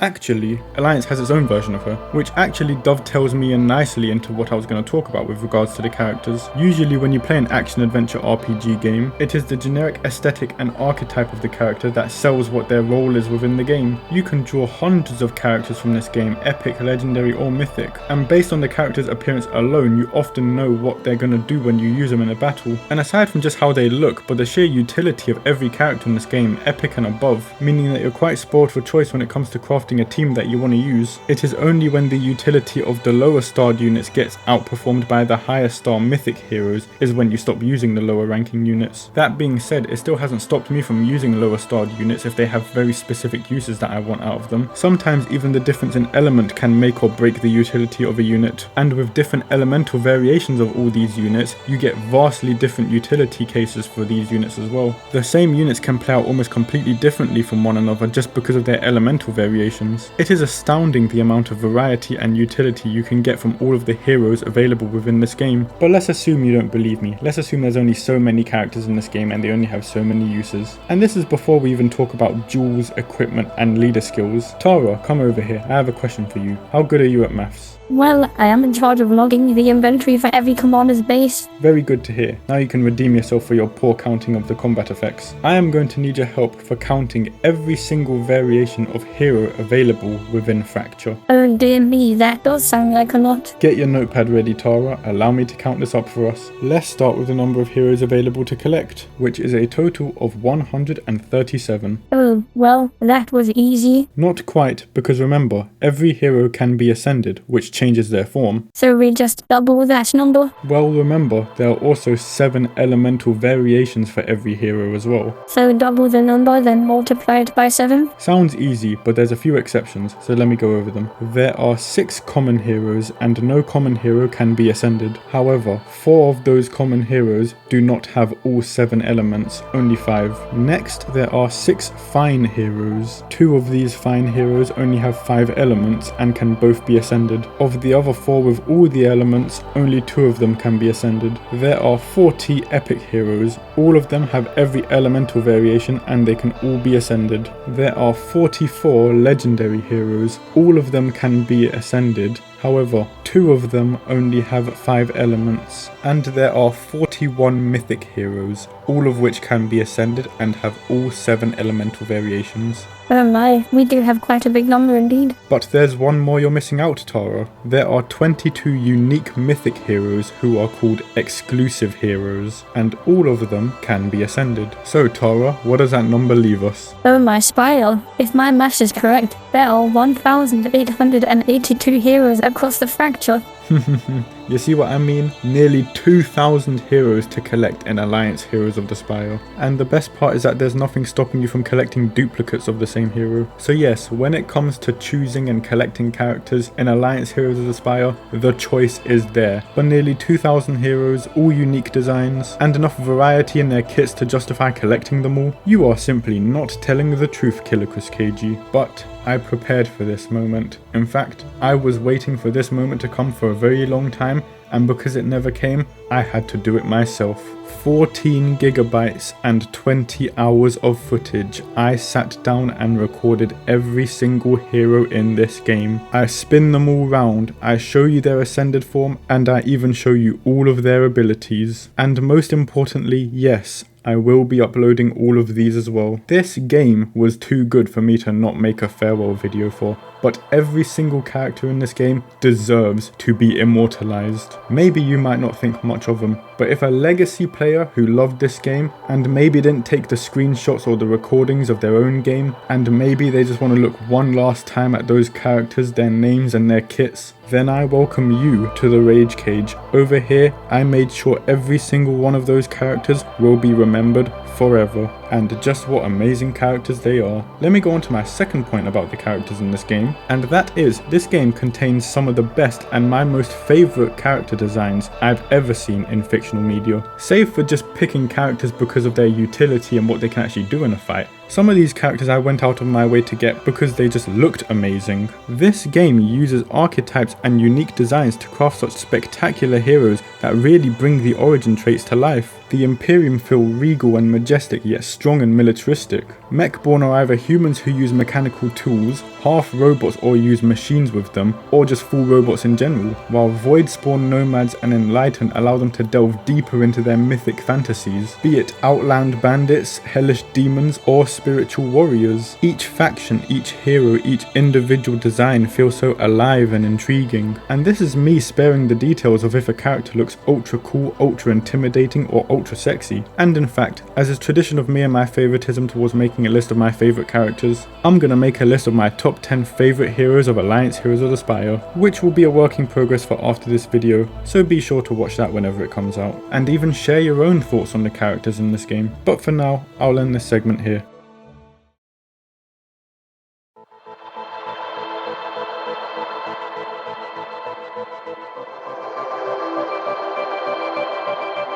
Before I conclude talking about Alliance Heroes of the Spire and give my final thoughts on the game, it wasn't the only mobile game I've played and enjoyed. In fact, there were many RPG mobile games in the same genre that I continued playing as well. It might be hubristic and just ignorant of me to suggest that Alliance pioneered the genre, but I look at the steps that Alliance took that allowed later games to run. And with that being said, I think there's 4 mobile games I'd like to talk about that I also played during and after my time playing Alliance Heroes of the Spire. Granted, there are still some legendary games like King of Fighters 98 Online. That is quite the simulatory gacha game, but I have no intention of dropping that game. But the other 4 games may not exactly fit the same genre, though very similar, and there's reasons I'm going to talk about them. Those 4 games are Omni Heroes, AFK Arena, Awaken Chaos Era, and of course, Raid Shadow Legends. To start with Omni Heroes, and I think it's fair to say that this game gets its popularity purely based on the service of its character presentation, but the rest of the game is pretty awful. The handling of the characters and the UI is pretty clunky. Aside from the service elements, the game is practically all simulation,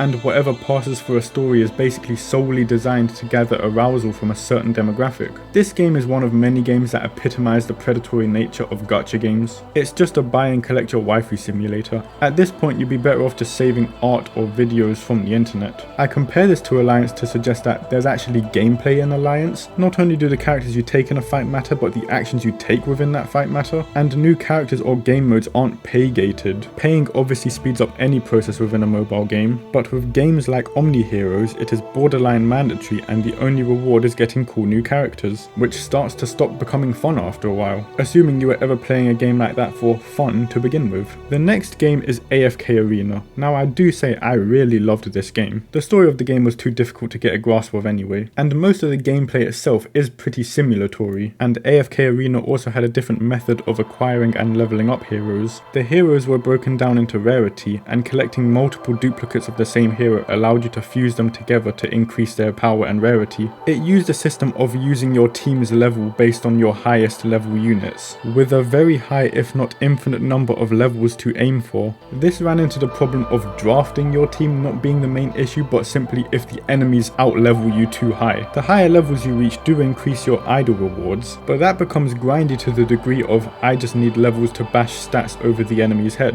whereas Alliance allowed you to use gear, rank ups and team synergy to overcome harder obstacles, meaning AFK Arena tends to sell you resources as a means of progression, meaning all the content is basically done, do you just want to keep going? And heroes were often very easily acquired through the basic summoning system. It's whether they're powerful enough to be useful which is the main problem. However, the heroes are where this game gets a massive amount of praise. I am a sucker for a medieval fantasy stylized art style, and some of the heroes available in AFK Arena still blow my mind to this day. I still keep track of the artworks and just the character designs of all of the characters involved in AFK Arena. It's one thing to have inspired characters of a certain time period or with a certain aesthetic to them, but it's another thing altogether to pull it off with such grace, majesty and finesse. Topped off of the unique animations and voice lines for each character, they bring themselves to life. It's one thing for Alliance to have good art style, character designs and backstory for their characters, so that there is enough there for you to piece together their origin and personality for yourself, but minus a lot of the in-game interactive stories that the characters get in AFK Arena. Yes, they actually have gameplay serve as the method of telling the story, but their fluid and mesmerizing animations, their elegant, sophisticated character designs, and their charming and personable voice lines is way more than enough effort that these developers developers needed to put in to make these characters really stand out on their own. I really do love hero collecting in these games, and I love just watching characters do their thing. And AFK Arena, as difficult and as annoyingly grindy as it may be, is one where I could watch these characters do their thing all day. Probably the main reason I stopped playing the game was the iron wall of content you eventually reach. Despite all the fun events they like releasing, there wasn't really anything to build up towards anymore, especially when you've already gotten all the characters you really want. But the characters are definitely the selling point, which was the main reason I had to include this game in this video. As an alternative, and if you want hero collection, idle gameplay, and great heroes to look at, I can't recommend AFK Arena enough, and you can play it at your own pace. Personally, it's not Alliance tier, but it is definitely up there. Now, the next game is probably the closest to Alliance tier I've ever played, Awaken Chaos Era.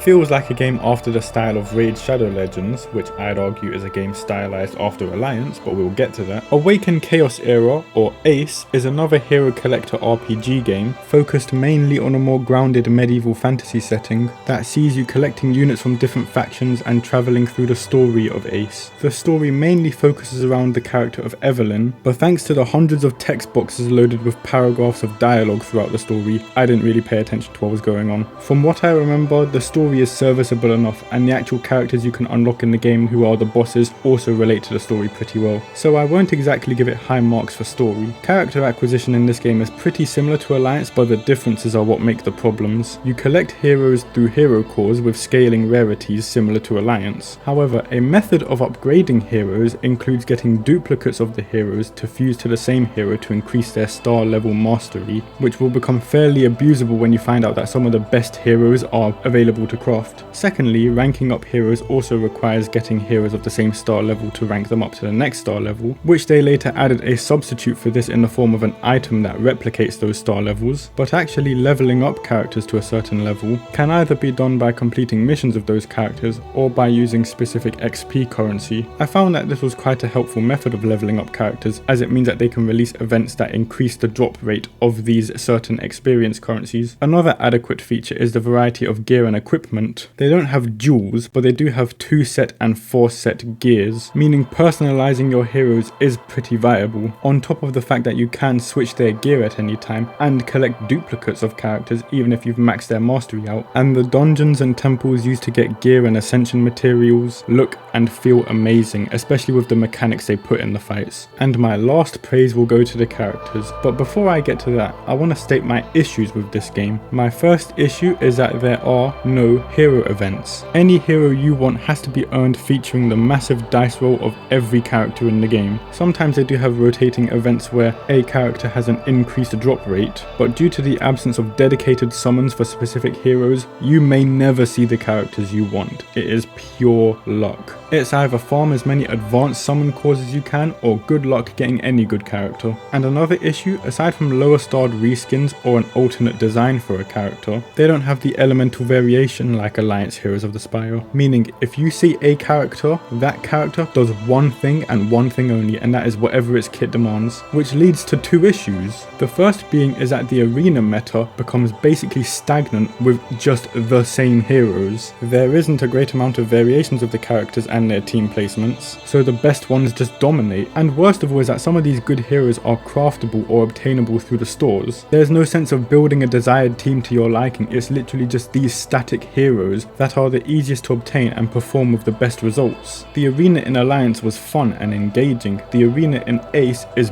boring and I hate it. And the second issue is that due to some of the temple and dungeon fights being so gimmicky, you need specific heroes in order to just beat them. And this doesn't come down to smart team building. This means if you don't have this specific character, you cannot beat this fight. If the hero can't be crafted or found in a store, good luck getting that character. And my last issue is that they have a tower mode in this game that's supposed to occupy the role of the Path of the Ancients. However, it drags on for so long. There's 100 fights per tower. You basically have to sit and autoplay the first 100 fights. Then the gimmicks they put on don't make it difficult in an intelligent way, they make it cheap and put you on a time limit. And when the scaling of the enemies gets so high, if they have strong units, they just stonewall your team, which literally means you can't pass the node unless you have specific characters, again, who are difficult to obtain. Though at least for the most part the guild content was quite fun, especially fighting the guild boss that requires you to build a team that can hit multiple times within a turn, which also wasn't punishing if you didn't do very well because it just accumulated your damage score, and the rest of your alliance contribute to the spoils as well. So a few good in terms of style and mechanics, and a lot of bad in terms of, well, a lot of the bad. And I said I'll save the characters for last because for me,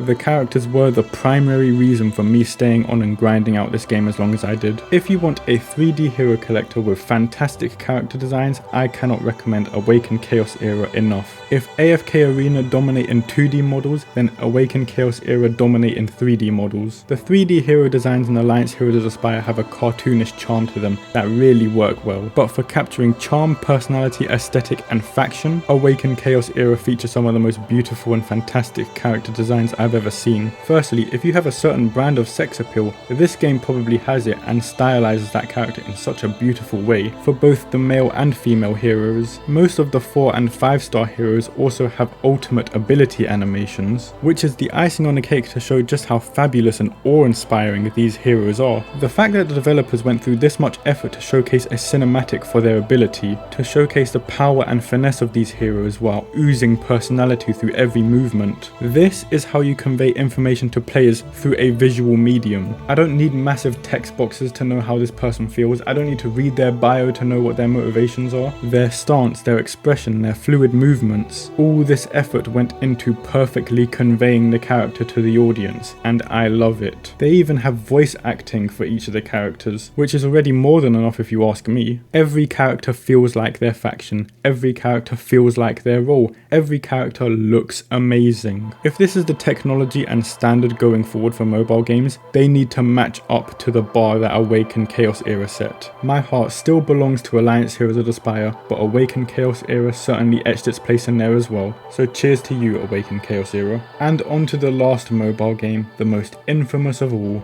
Raid Shadow Legends. There's a special abyss in my heart for Raid Shadow Legends, but let me start with this interesting fact. Plarium Play, the company that owns Raid Shadow Legends, bought out Rumble Games and kept Alliance Heroes of the Spire alive through a skeleton crew. Cheers to you for keeping my favourite game alive, I guess. All of that Raid Shadow Legends money couldn't go into maintaining and upgrading Alliance Heroes of the Spire maybe? I mean, just look at the cinematics, it's clear where the inspiration came from. But aside from that, the game is pretty similar to Awaken Chaos Era, which is why I called Awaken Chaos Era the spiritual successor in a way to Raid Shadow Legends. So what do I think of Raid Shadow Legends, having played it on release or during the early access? I can't even remember which one it was now. I'm sure it was recommended to me due to me playing Alliance. Well, the first thing that happens is that you pick one of 4 characters. I don't know how many changes have gone on since then, but I think this is still the case. If you pick the Orc or the Elf Archer, you win the entire game. The Orc has a move where he hits the ground, smashes the entire enemy team and gives himself a speed up. That insta-kills most teams on the first attack.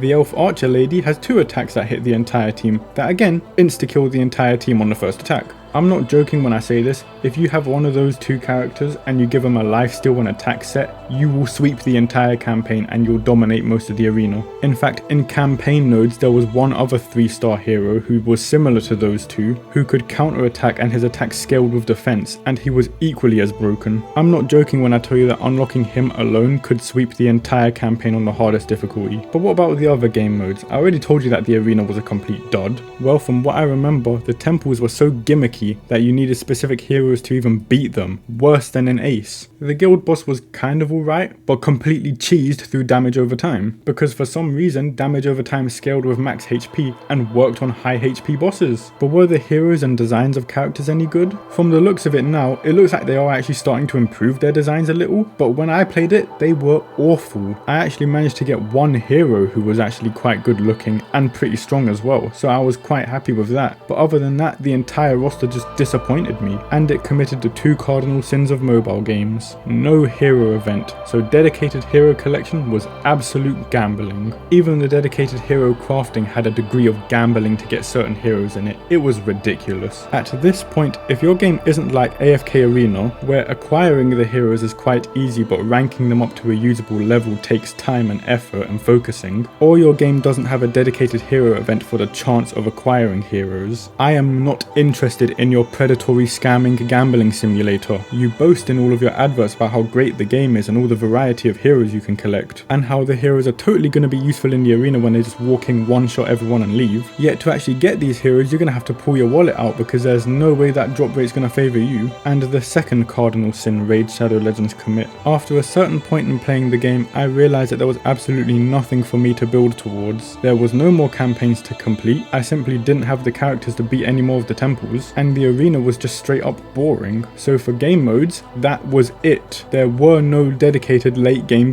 modes. There was a depressing content vacuum in this game, and I absolutely dreaded it to the point where I just could not play this game any longer. I look at all the adverts and the critical acclaim of the game and I'm thinking, wow, I hope it's actually adding things that was sorely missing from when I first played it. Because I'll tell you what, you were too late. And not only that, the predecessor that you took over from, Alliance Heroes of the Spire, already showed you everything that you needed to do. Alliance conquered so that you could be born. You stand on the shoulders of titans, you stand on the shoulders of heroes of the Spire, and you parade yourself around like you made it. A bit of me does have quite a festering envy towards the acclaim that Raid Shadow Legends gets, because despite my praise for AFK Arena, for Awakened Chaos Era, the throne for the greatest action RPG adventure mobile game goes to Alliance Heroes of the Spire. So you can have your success, Raid Shadow Legends, and enjoy it while it lasts. For in this video, you are but a mere tool, a mere stepping stone in my quest to pay tribute and farewell to Alliance Heroes of the Spire, the true hero of mobile games.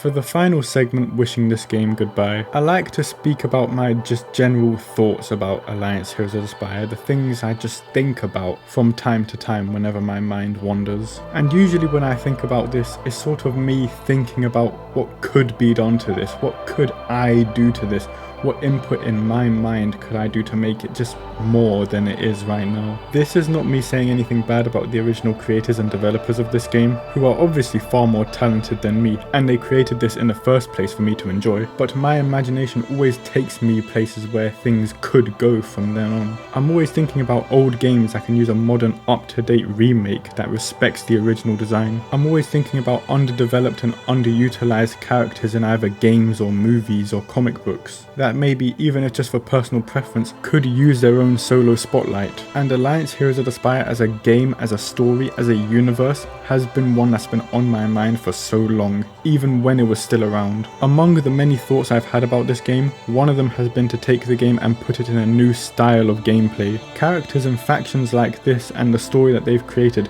could easily serve well in a MOBA game. They even have the premise of gear and artifacts that can be purchased in-game to upgrade your characters. After giving it some thought, I think a third-person perspective would be a good MOBA game system for it. That way characters who have attacks that usually hit single target or area of effect actually have a point of interest to actually aim for. I'm also thinking about a top-down perspective for it, but with some of the kits I drew up taking inspiration from the actual characters in the game, some of the mechanics might be a little overbearing at some stages. But aside from all of that, I did go out of my way to write up actual character kits, taking inspiration from the characters in-game and giving them 3 abilities, an ultimate ability and their passive. It's actually been pretty fun writing up these kits because you can take multiple variations of the elements of the characters and use them to fuse them into one superhero that actually embodies the character fully. It's also been fun theorizing the area of effects and where the targeting would go for some of these abilities. Plus, some units have such specialized abilities in their kit that they would serve as a one-unit answer to a problem. I've also been thinking about how the multiple maps and game modes could serve as different maps in a MOBA game, with different objectives to each map and maybe different hazards in it. As mentioned earlier, you can buy gear, maybe unlock the artifacts through a specific means that gives you an extra passive, and you can customize your gear set so that you gain similar bonuses to the base game. I even took my time to write down what these bonus effects would actually do in the game, especially since an ongoing MOBA game has a different combat system to a turn-based game. It'd be really great to be able to experience these characters again in a more stylized battle arena. Though I was thinking of another way of keeping the turn-based system while also giving them more freedom to express their abilities in a more stylized combat form. And one way I thought about this was maybe a Final Fantasy style game, or one of these team-building adventure RPG games. That way you can build up a roster of these characters, maybe have them more stylized to the elements as well, unlock new passives and abilities for them, and maybe the combat can turn down into an encounter which lines up everyone into formation and then begin a turn-based combat sequence. Or it could be like some of the newer Final Fantasy games where it's more free in the combat and you can select your abilities to use during the fighting. I may not have devised the exact strategy for the gameplay, but I was thinking of the great free-to-play unlock methods in the hero events, and I thought of how many missions there are actually in Alliance Heroes of the Spire. So I thought of a unique way of playing story missions to unlock hero events that give you a chance of unlocking a very rare hero, and that is that in certain missions there will be a branching path that can only be accessed if you have the specific hero required. These heroes will be decided based on their relationships in the hero events. So one mission you can find the 3-star unlock path for the dancer. You then go down a unique route where you fight the dancer boss at the end, maybe at a higher level with different enemies. When that unique path is complete, you then unlock the hero event specific for the dancer, where you can then participate in an escalating tower for the hero event to unlock that specific character. Then if you have the dancer or another hero event specific character on your team, when you encounter another hero event for a legendary or mythic character, you can then unlock that path,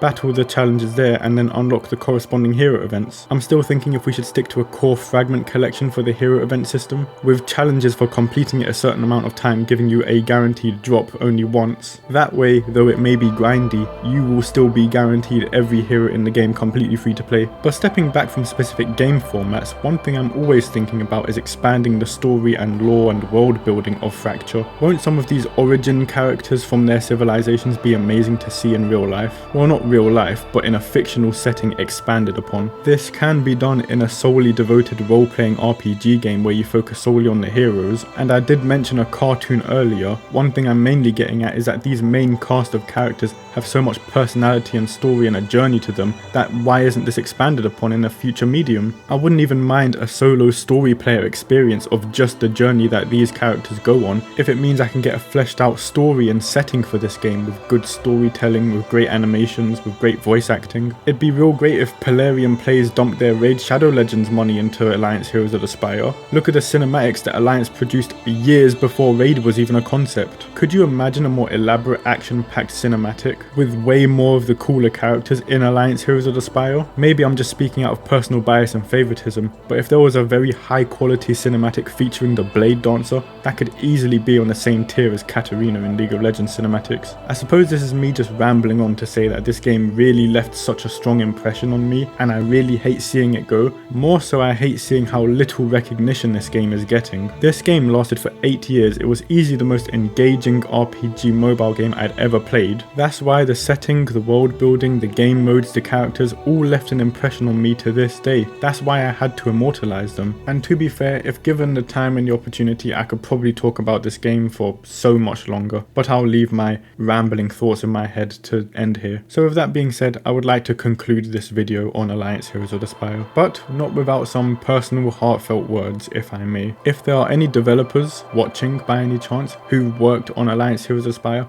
who are part of Rumble Games and who made this game, if you worked on the artwork, the character designs, even the sound effects, or any small detail of this game, I may not know who you are and may never know who you are, but the work you did in this game spoke to me and reached me on a level that I cannot express. If you've never gotten the proper recognition, then allow me to say it right now. Thank you for your hard work in Alliance Heroes of the Spire. My video may pale in comparison to the work you did in this game, but I had to do something to honour and respect the work that you did. Thank you so much for Alliance Heroes of the Spire. You've produced an experience that will long stay in my head. I will never forget this game. Next, I'd like to address the legacy alliances and legacy players who are watching this video. If not for the active player base and community and all the hardcore players who remained for 8 years playing this game, we would not have this game to talk about. Reaching a high enough level and high enough power with my team to eventually fight some of the biggest names that I've been watching across my time playing this game was a great experience. Being able to do battle against some of the strongest alliances in the game,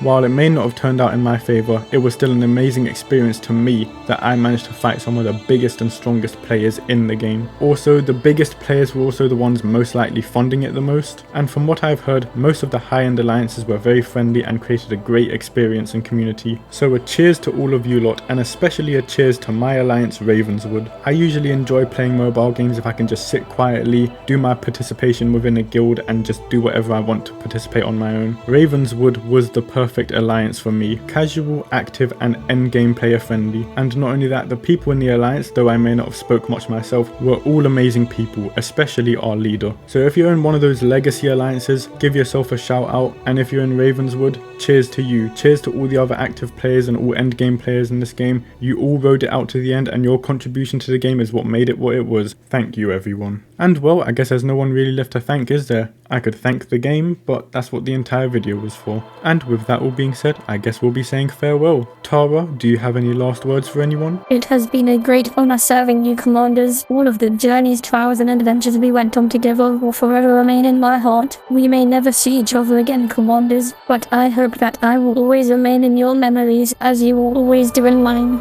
I think I need a minute.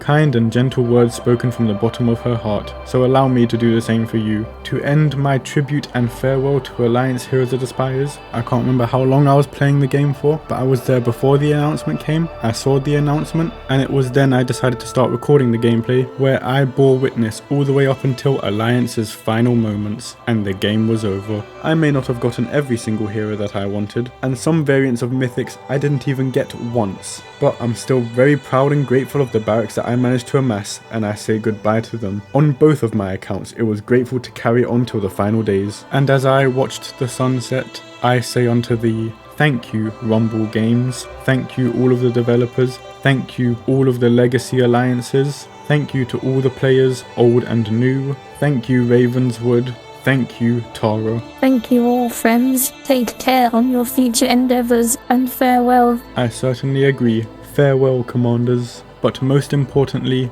thank you and farewell to Alliance Heroes of the Spire.